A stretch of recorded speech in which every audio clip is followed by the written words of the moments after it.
किशोरी लाल जी के बेटे राघव की शादी की बात जगह जगह चल रही थी, लेकिन किशोरी लाल जी को कोई लड़की पसंद ही नहीं आती थी। और उसकी एक ही वजह थी, किशोरी लाल जी का लालची होना। उनको लड़की वालों से मोटा दहेज चाहिए था और इसी चक्कर में एक दिन वो एक बहुत पैसे वाले के घर अपने बेटे का रिश्ता लेकर पहुंचे। उस आदमी का नाम था ओम प्रकाश। देखिए किशोरी लाल जी, मेरी एक ही बेटी है और मेरी सारी संपत्ति जायदाद सब कुछ मेरी बेटी नैना का ही है। पापा, नाम से लगता है बहुत खूबसूरत होगी। कितना अच्छा नाम है ना, नैना। ओ, वैसे बात तो सही है आपकी। अब इतना पैसा है, ज़मीन जायदाद है, इकलौती बेटी, आप भी क्या करेंगे? सब कुछ उसे ही देंगे ना। बिल्कुल ठीक पहचाना आपने।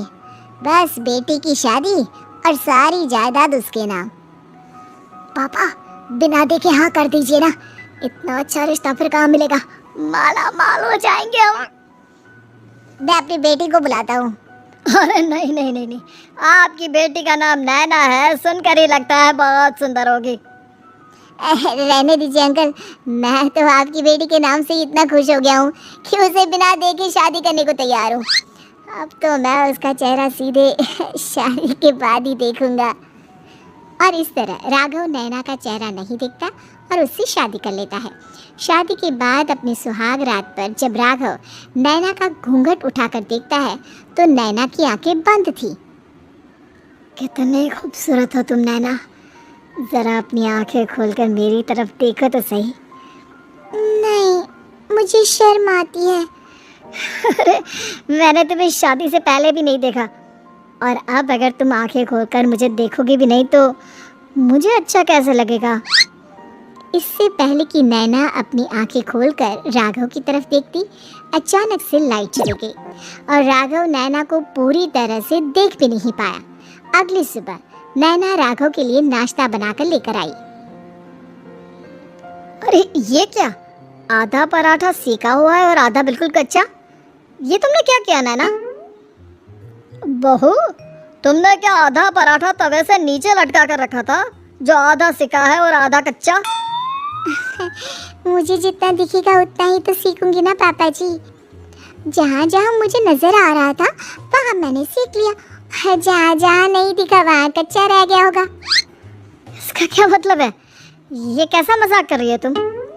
अरे बहू, तुमने इतना लंबा घूंघट क्यों लगाया हुआ है? देखो, हमारे घर में बहुओं को बेटी की तरह रखा जाता है और फिर तुम तो इतना सारा माल लेकर आई हो। देखो, ये घूंघट डाल कर रखने की कोई ज़रूरत नहीं है।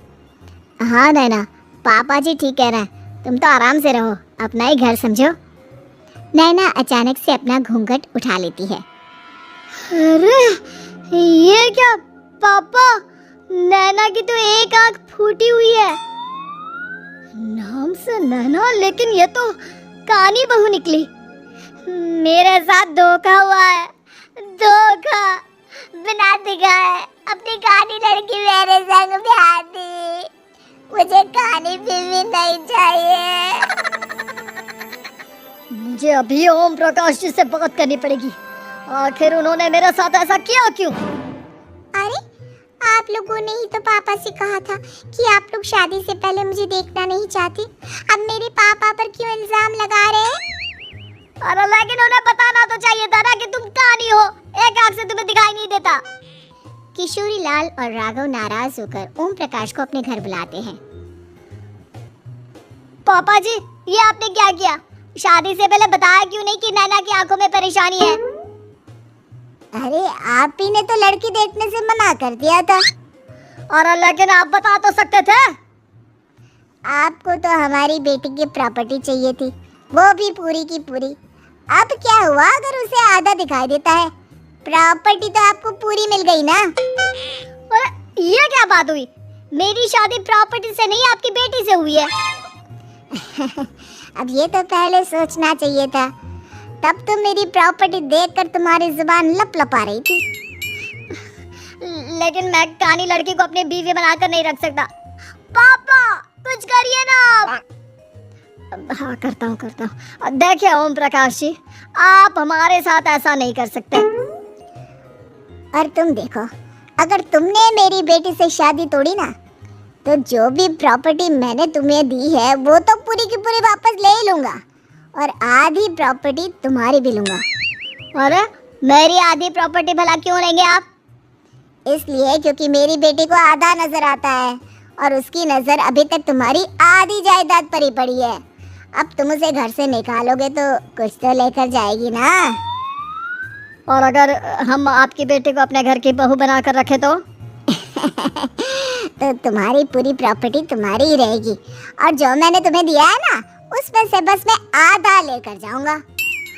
अरे लेकिन अब आप अपनी दी हुई प्रॉपर्टी में से आधी वापस क्यों लेकर जाएंगे? अगर मैं आपकी बेटी को अपनी पत्नी बनाकर रखने को तैयार हूँ तो?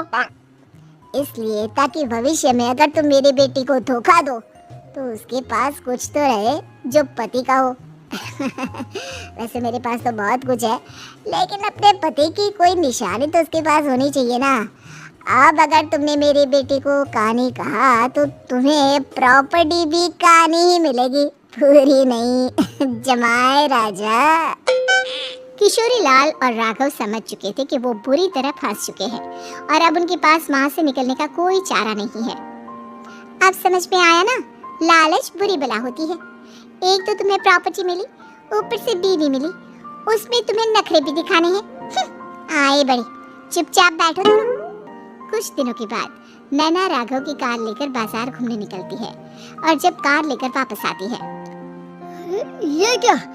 एक तरफ से मेरी गाड़ी पूरी खराब हो चुकी है। लगता है तुमने मेरी गाड़ी को किसी दूसरी गाड़ी के साथ एक्सीडेंट किया है।